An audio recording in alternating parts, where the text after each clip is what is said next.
Recording.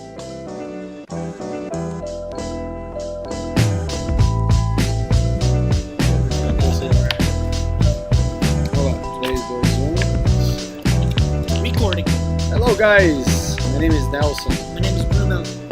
and today, following all the activities that we were covering before about Scrum, today we're gonna cover some of the I will call these as techniques, as you could see, Bullseye, parking lot, and risky wall, and we will try to make this short because it's part of trying to make just straight and not keep talking Yeah. just to see how it goes, right? Answering to feedbacks. All right. So I think that we could start with the parking lot Yes. because I think that it will go through towards the other ones. Yeah. In my experience, they are connected. Mm-hmm. There's a reasonable sequence of events, and so that's a good starting point. So All right. in my experience, parking lot it's where everything starts. Then we assess if there's any risk to that particular item, and whenever we look at that and assess that as a risk, then we assess if that risk, what's the probability of that risk becoming an issue. So that's the flow, if you will, that Yeah. I've practiced so far.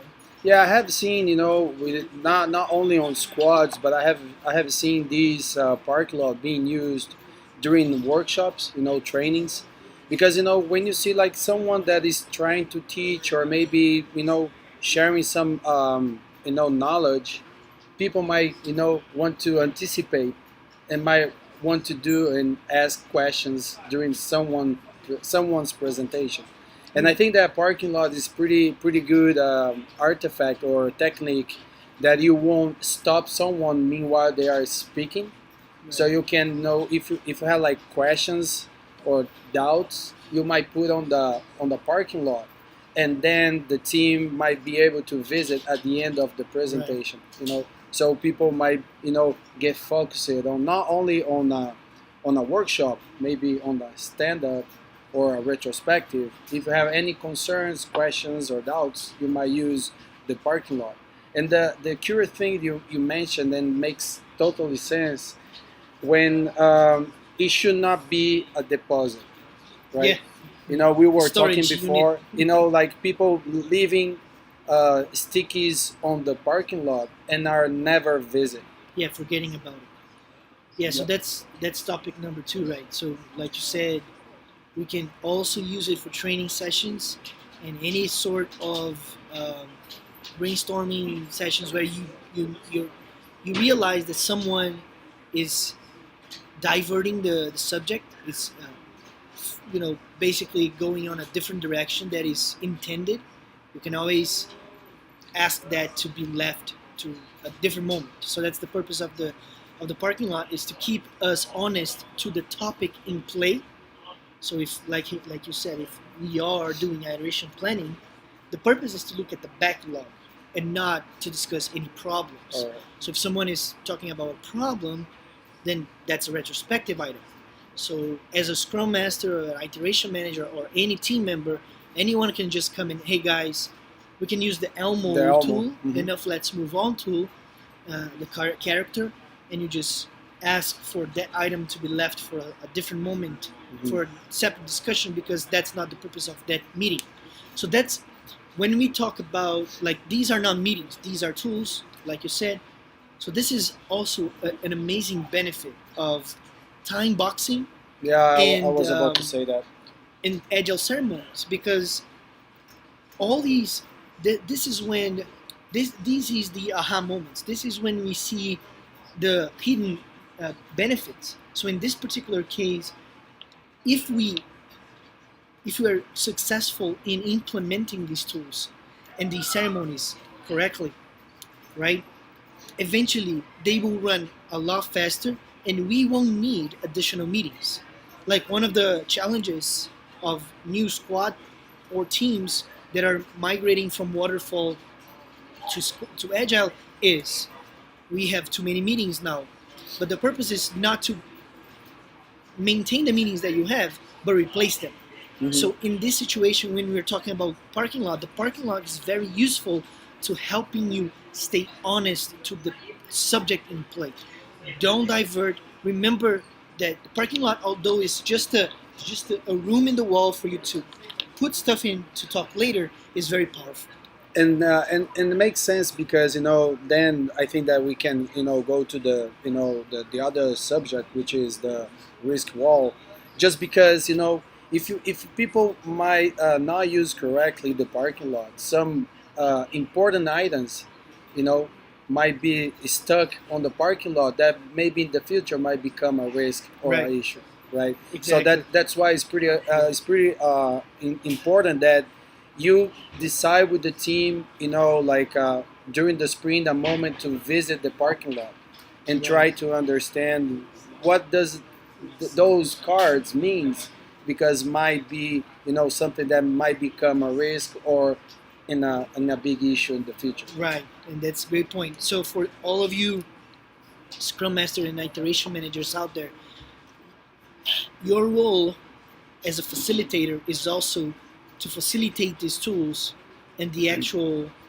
approach to them and benefits of them, of not letting anything, like he said, potential risk and potential issue, to actually become an issue without your awareness, your action into it. So the time box idea is good to have the team decide what's the time box time, maximum time for each of these three uh, tools. So for a parking lot, something that is in the parking lot should never stay there above or beyond that particular day. It's not 24 hours. It's you start your day at 9, but the item emerged at 3 p.m. If you end your job at 6, that item should have been discussed. Is this a potential risk issue? Is something that we can resolve now? Or we can leave later. Yeah, and then you move to the risk wall, and now we can talk about how can we assess if this is a risk. Mm-hmm. So Alrighty. So I think that afterwards, some cards are moved because they think that might be a risk. I think that maybe into the teams, sometimes we have that character or that persona which we call SME, that might be called to read that let's say story, not story, but something that was posted in on the parking lot, to understand if it might have a major impact on operations, or if it will have like a big impact for something that is being built for the customer, right? right. To understand if there is like a higher risk or a small risk, the percentage that might become an issue, so I think that it's pretty important that you use the more skilled person that know about that particular risk to better measure, Assess. in a future state, if it will become an issue or not. Right. And so, like Nelson explained, the risk wall is simple. Is a board, and you have 4 squares. So to the left here. So to your left, Let's use this one. Um, I will take yeah. this one. the one you have lower risk, lower probability for that risk to become an issue. Then to the right is a higher probability, but is a lower risk to your process or to your tool or feature that you're working on. To the top is higher risk but lower probability, and the one in the top corner to the right and above is the higher probability, higher risk to become an issue. Your SME will assess immediately the risk level. Depending on the risk level, the Scrum Master and the SME will decide who should we engage to confirm if this is an issue. Then the time box for a risk wall should be, or could be, 24 to 48 hours. Or you can actually put like 24 hours for low risk, 48 hours for medium risk, and 36 hours, 24 hours for high risk, 48 hours for medium risk and 36 hours turnaround time for low risk. And then you have 3 days, 2 days, or 1 day to actually come back. I think that these time boxes, as Bruno mentioned, and I think it's pretty important that you guys have, in terms to revisit every time. Yeah. I think that you can, adjust based on your, type of work. Mhm. We are just, I just forgot the word, but we are just trying to give, a tip, because we understand that major risks should be treated in less than 24 hours. Yeah, exactly. Like an know, hour. Like an hour. These are hypothetical examples, Mhm. and you're right. Maybe high risk should be 1 hour. And this is for your group to decide. And like an example of a potential risk is you have a tool, a ticket tool. That tool uh, is crashing too much, too often. You're approaching the end of the month, which we all know has a higher volume. Depending on your business, might be higher volume, right? A lot of businesses work with quarter ends, and so um, the team will assess depending on your reality, depending on the moment of the month, that risk and that time box might change. But that's very important. And the same rule applies to the issues bullseye. But so the issues bullseye is a bullseye. You have low, medium, and high. Yeah, and just before we close, because we made a statement that we would try to make this one shorter. But I remember, meanwhile you were talking, I just remember, when you guys are doing the stand up, right? And one of the questions that most of the teams needs to answer, which is what are the blockers? So maybe blockers might be, something potential to be treated as a risk or maybe as an issue, depending on the type of work you guys do. Or maybe the blocker, depending, might go to the parking lot to be revisited at the end of the ceremony, because otherwise you won't attend the time box that is accordingly decided by the team. Yeah, and something else that you remember me about is just because there's a sequence of events doesn't mean you have to follow them. So if you're an SME for a particular part of like your developer or your tester or you're like a contract subject matter expert or a accounts receivable expert, if you have expertise and you are an SME for that particular process or tool, or whatever skill it is, you can go ahead, create a sticky, and put it on the issues bullseye. Say this is a high risk, and how do you assess if this issue? How do you assess if what's the level of your issue? So if it's a low issue, it's because that particular issue is causing a delay to your process, but not enough to be noticed. If it's a medium issue, it's causing a noticeable delay. And if it's a high issue, it's a blocker. Basically, you can move to the next step. So it's pretty easy to remember. So if you know what you're talking about, you just go ahead and put it in there. Remember, self-directed teams, DIM, and the Scrum Master are there to help you better utilize these tools. But remember, you don't have to follow these 3 steps in this particular chronological order. But do remember how they are supposed to be used and what should go in these particular tools. And I think that it is associated to the practices, which is iterate and learn and cross correct, which is turn the teams as flexible in terms of if you need to stop and start a new ceremony because you have an issue, yes, let's just do it. But I was thinking that sometimes maybe I might be wrong, okay, but it's my thought.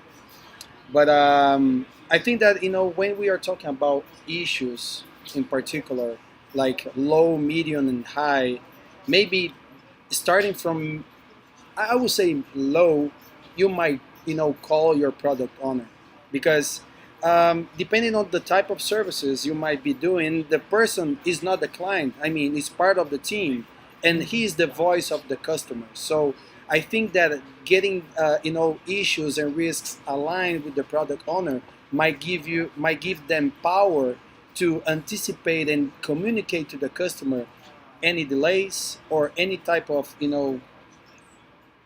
situations that maybe he will be able to revert the expectation from the customer for the sprint. Interesting. I think that is something that we might need to think that when we should call the product owner to be part of not only the risks but issues as well. Yeah, it's great. And remember, and guys, managers. Let's say managers as well. Yeah. Depending on everyone, everyone should use those, right? Mm-hmm. It's a management system. It's a system. The Right. world revolves around systems, right? And what I was going to say, you don't remember. Oh, remembered. So remember, guys, this is a talk show. So these are our experiences. These are the things we've seen and how we interacted with these tools. We invite you all, and we appreciate when you share your experiences, because we're all learning as we go, right? And well, Nelson and I, for the next episode, we are creating a summary of the Scrum Guide updates, right? So we will be talking to you in a short, hopefully short episode, which we always try to do. It is always a challenge. A short summary of the updates. There is a full episode with both gentlemen. I forgot those names. Ken Schuster, I remember the name of the other one. I'm sorry, don't remember their names, but the creators of Scrum, and it's 59 minutes long, but it's also awesome, and we recommend. But we thought about doing this in a shorter, more kind of like immersive and fun kind of way, less technical. But the changes are simple. It's not a lot of changes, but very important. So stay tuned for the next episode. And yeah, that's good. That's what we have for today. That's all, folks. See you. I mean, our new co-host, Technics. Can you try to do like? I don't know. Okay, guys. Okay, boys. See you next Friday. See you next Friday. Take care, guys. You need a finger rollerblade. Yeah. He's a rollerblade. He's a skater. Inline skater, right? Yeah. All right. Sometimes, someday we're gonna put, our links with our videos. Yeah, That might be a good idea. Yeah. Okay, guys. See you next time. Bye. Thanks for the visit.